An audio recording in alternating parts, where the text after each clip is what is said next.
Somewhere deep inside the thick stone walls of the Tower of London, protected behind multiple panes of reinforced, bulletproof glass and monitored by 24-hour armed security, sits a single gemstone. It weighs exactly 105.6 carats. It is entirely colorless, structurally flawless, and cut to capture the light in a way that causes passing crowds to instantly stop walking and simply stare into its depth. Its name is the Kohinoor, a phrase that translates from Persian as the mountain of light, and for the last 300 years, a dark, consistent pattern has followed it. Every single man who has ever owned it, worn it, or claimed sovereignty over it has ultimately been conquered, dethroned, violently imprisoned, or driven to an early grave under circumstances so bizarre that those around them whispered of supernatural intervention. Every male ruler, that is, except for members of a single dynasty. The British Crown, the Kohinoor diamond, possesses one of the longest, most blood-soaked, and most fiercely contested histories of any physical object on the face of the earth. It has been torn from the crowns of Mughal emperors, snatched by sweeping Persian conquerors, hoarded by warring Afghan rulers, displayed proudly by Sikh Maharajas, and finally claimed by a global colonial empire, under conditions that international lawyers and historians are still arguing about to this very day. To some, it is the most profoundly cursed object in existence. To others, it represents the single greatest, most brazen act of state-sanctioned colonial theft in human history. To the official narrative of the British Empire, it was a diplomatic gift, legally signed over and freely given. But to the modern world, it remains an open wound, a brilliant, glittering symbol of everything that is still broken, unspoken, and unresolved between Great Britain and the nations it once ruled.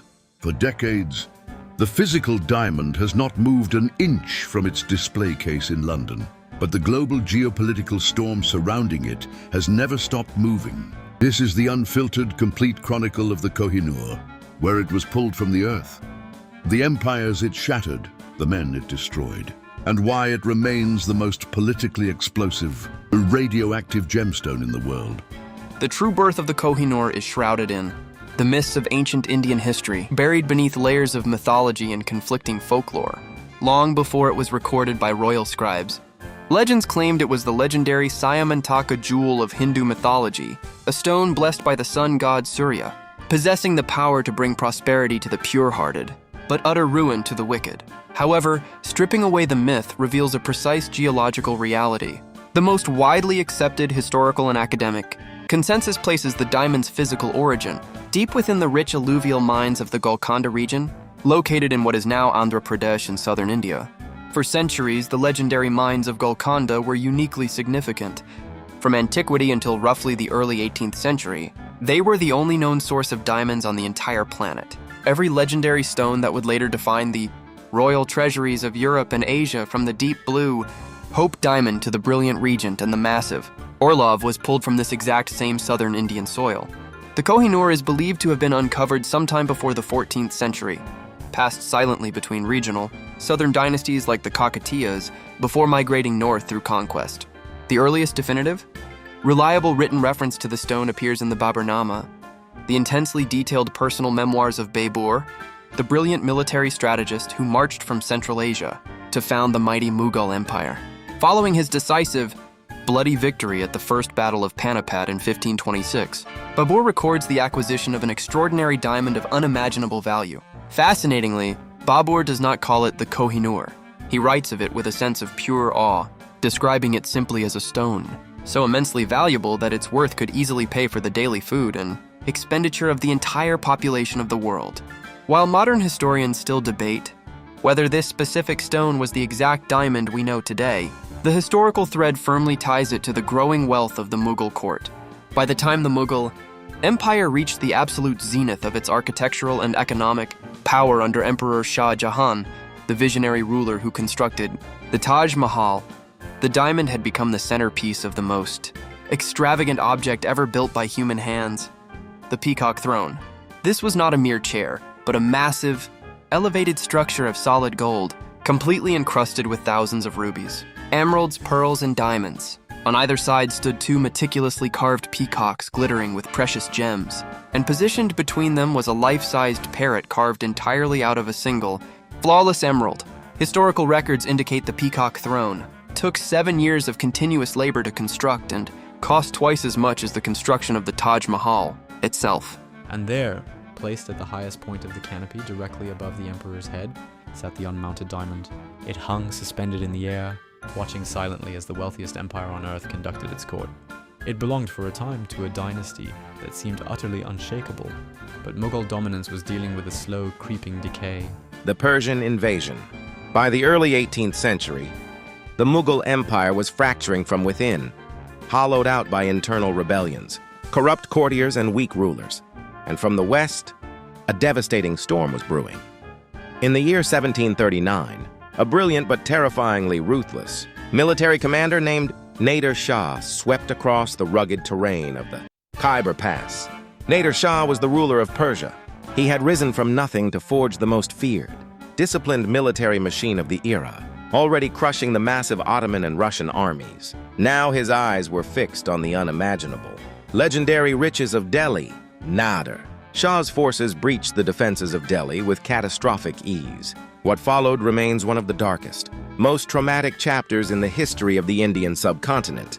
After a brief skirmish escalated, Nader Shah ordered a full-scale imperial massacre.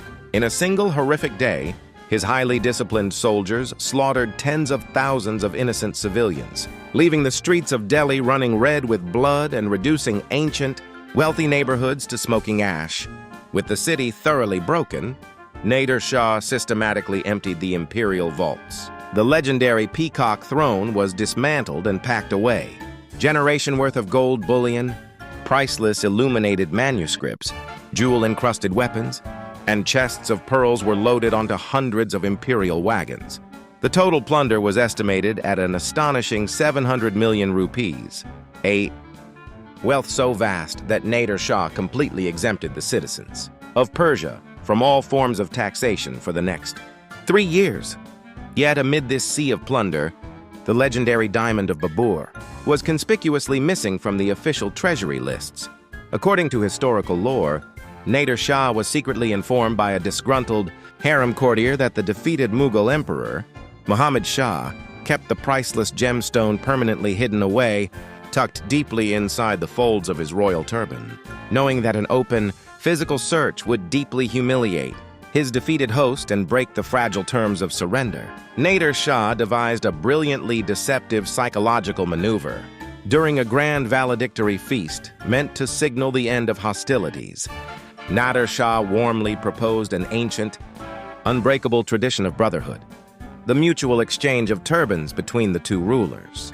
Placed in an impossible position, the Mughal emperor knew that to refuse this public gesture would mean immediate execution and the further destruction of his city. With trembling hands, Muhammad Shah removed his turban and handed it over. Later that night, alone in the privacy of his imperial tent, Nader Shah eagerly unrolled the heavy silk layers of the captured turban. Suddenly, a heavy, brilliant glass-like stone tumbled out, clattering onto the fabric and catching the flickering light of the oil lamps. Stunned by its sheer scale and brilliance, the Persian conqueror gasped aloud, exclaiming, "Koh-i-Noor, the mountain of light." Whether this dramatic turban exchange is entirely historical fact or a legend, embellished by later chroniclers, it perfectly encapsulates the fundamental nature of the Kohinoor's journey. It crossed from India to Persia not through a simple act of battlefield scavenging, but through a brutal, elegant psychological trick. It occupied a gray moral space, not quite an act of war, not quite a voluntary gift, which is precisely the complex territory the diamond has occupied ever since. Nader Shah carried the mountain of light back to the palaces of Persia, but the ancient warnings of the stone were waiting. Just 8 years later, driven mad by paranoia and cruelty, Nader Shah was brutally assassinated in his sleep by his own elite officers. The Persian Empire immediately collapsed into civil war, and once again the diamond moved. In the chaotic aftermath of Nader Shah's violent assassination, his sprawling empire fractured into competing factions led by his former generals. Amid the bloody scramble for power, an elite commander named Ahmad Shah Durrani managed to secure the diamond along with a massive portion of the imperial treasury. Durrani retreated eastward, utilizing his military strength to unite the disparate tribes of the region and officially found the modern state of Afghanistan. The Kohinoor was carried to the rocky strongholds of Kandahar and Kabul. It was during this turbulent Afghan era that the dark reputation of the stone solidified, as the legendary curse of the diamond began to accelerate with terrifying speed. For generations, whispers had circulated about a verse supposedly found within ancient Hindu texts, which read, "He who owns this diamond will own the world, but will also know all its misfortunes. Only God or a woman can wear it with impunity." While modern historians suggest this text may have been written or popularized, later to retroactively explain the horrifying misfortunes of its owners, the historical reality of what happened to the men who held the Kohinoor is undeniably real. Ahmad Shah Durrani's successors turned upon one another with savage, fratricidal violence in their bids to control the Afghan throne. His son was violently blinded by his own ambitious court officials. Another successor was thrown into a dark dungeon and left to starve. By the early 19th century, his great-grandson, Shah Shuja, found himself deposed, hunted, and forced into a life of desperate exile. Shah Shuja fled across the borders, carrying the hidden Kohinoor with him, but he was eventually captured and subjected to psychological torture by captors. Determined to locate the legendary stone, desperate for survival and political protection, Shah Shuja managed to escape to the city of Lahore, seeking the sanctuary of the most formidable ruler in northern India. Maharaja Ranjit Singh, the legendary founder of the Sikh Empire, widely known as the Lion of Punjab. Ranjit Singh agreed to provide the fleeing Afghan king with safety, housing, and military alliances. In return, after intense, prolonged negotiations and significant pressure, Shah Shuja reluctantly surrendered the Kohinoor to the Sikh treasury. When the Lion of Punjab finally held the legendary Mountain of Light in his hands, he was fascinated by its history. He called for his most experienced court jewelers and demanded to know the true financial value of the massive stone. Diamond truly belonged to the divine, but the peace he established died with him. Within a single decade of his passing, his great empire was completely dismantled, and the Kohinoor was about to face its most controversial transition yet. By 1849, the British East India Company had fought and won two Anglo-Sikh wars. The Sikh Empire was dissolved.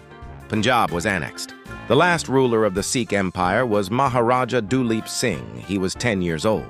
As part of the Treaty of Lahore, the legal document that formalized British annexation of Punjab, there was a clause, a single clause buried in the treaty's text. It read, "The gem called the Kohinoor, which was taken from Shah Shuja ul Mulk by Maharaja Ranjit Singh, shall be surrendered by the Maharaja of Lahore to the Queen of England." A 10-year-old boy. A treaty he could not refuse. A clause that took from him the most famous object his father had ever owned. Duleep Singh placed the Kohinoor in the hands of the British, Representative John Lawrence.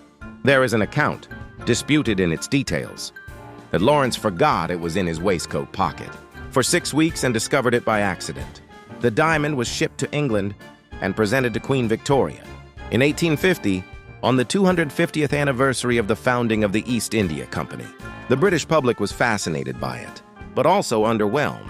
The diamond's Indian cut, designed to maximize inner fire when seen in candlelight and in natural light, did not produce the brilliant sparkle that Victorian audiences expected from gemstones. Prince Albert ordered it to be recut. A Dutch jeweler named Levi Benjamin Voorzanger spent 38 days cutting it. The original stone weighed 186 carats. After recutting, it weighed 105 carats. 81 carats of the Kohinoor, nearly half of it, was cut away and discarded. In India, this act is still spoken of with particular anguish, not just because the diamond was taken, but because it was then physically altered, changed, made into something different from what it had been for centuries in Indian hands. Queen Victoria wore it. When she died, it passed to Queen Alexandra, then to Queen Mary, then to Queen Elizabeth, the Queen Mother, in whose crown it sat during her lifetime. And in keeping with a tradition that began to form around the diamond's history, it has only ever been worn by women of the British royal family. The curse, it seems, was taken seriously even by those who publicly denied believing in it. The story of Maharaja Duleep Singh is one of the most heartbreaking in the entire history of the Kohinoor. After handing over the diamond at age 10, he was separated from his mother, converted from Sikhism to Christianity, and brought to England, where he lived as a ward of the British Crown. Queen Victoria was fond of him. She called him her beautiful boy. He was given estates, a pension, and a life of comfortable exile. He grew up between two worlds and fully belonging to neither. But as he aged, something shifted. He reconnected with his Sikh faith. He began to understand what had been taken from him. Not just the diamond, but his kingdom, his religion, his mother, his identity. He wrote to the British government, demanding the return of the Kohinoor and the restoration of his properties. He was refused. He tried to travel to India to reconvert to Sikhism on Indian soil. The British prevented him from entering India. He died in Paris in 1893 at the age of 55 in a modest hotel room, alone, financially ruined after years of legal battles with the crown. His last recorded words were, "I have been a king, and I die a pauper." Duleep Singh's descendants still live in Britain, and they have never stopped asking for the Kohinoor back. Today, the Kohinoor sits in the Jewel House at the Tower of London. It is set in the front of the crown made for Queen Elizabeth the Queen Mother in 1937, which is now displayed alongside the other crown jewels. Every year, millions of people walk past it. Most of them do not know its full history. But 4 countries do. India, Pakistan, Afghanistan, and Iran have all at various points made formal or informal claims to the Kohinoor. Each has a legitimate historical connection to the diamond. India's claim is the oldest and the loudest. Indian governments have raised the issue repeatedly since independence in 1947. In 2016, the Indian government told its Supreme Court that the Kohinoor had been given voluntarily to the British, a statement that caused a national uproar and was quickly walked back.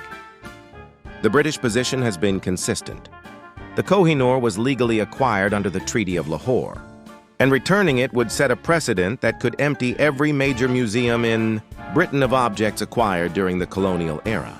That argument is made sincerely, and it is also deeply uncomfortable, because the Treaty of Lahore was signed by a 10-year-old boy, whose empire had just been conquered by the people asking him to sign it. The legal questions are genuinely complex. International law does not have a clean framework for colonial-era acquisitions. The 1970 UNESCO Convention on Cultural Property, the most relevant international agreement, does not apply retroactively. Britain has not signed the specific protocols that would make return mandatory. In 2022, when King Charles III was crowned, the crown containing the Kohinoor was not placed on Queen Camilla's head, as tradition might have suggested. Instead, a different crown was made for her. The decision was not explained publicly, but it was widely interpreted as a deliberate diplomatic choice, an acknowledgement that the Kohinoor's presence on a coronation crown had become too politically charged to ignore. The diamond did not move, but the argument around it shifted. Here is the honest truth about the Kohinoor's future. Nobody knows. It will not be returned tomorrow, probably not next year, possibly not in this generation. The legal, diplomatic, and political obstacles are real and significant. But something is changing. The generation now coming of age across India, Pakistan, and the former British Empire has a different relationship to the colonial period than their grandparents did. They are less willing to accept the framing, that what happened was legal and therefore settled. They are asking different questions, louder questions. And in Britain, the conversation is also shifting. Museums are returning objects. Universities are repatriating human remains. The British Museum has entered negotiations over the Elgin marbles with Greece. The moral arguments that once seemed radical are now mainstream. The Kohinoor is different from most repatriation debates because of one additional complication. Who would it go to? India, Pakistan, and Afghanistan all have claims. The Sikh community, whose last Maharaja gave it up under duress, has perhaps the most recent legitimate claim. None of these parties agree with each other. The diamond that has passed through so many hands still cannot find a final resting place that everyone accepts. Perhaps that is the real curse. Not that it destroys its owners, but that it cannot be resolved. that it sits at the center of an argument that forces everyone who encounters it to decide what they think about empire, about theft, about history, and about who gets to decide when the past is finally settled. The mountain of light, still glowing, still disputed, still waiting, and the world is still watching.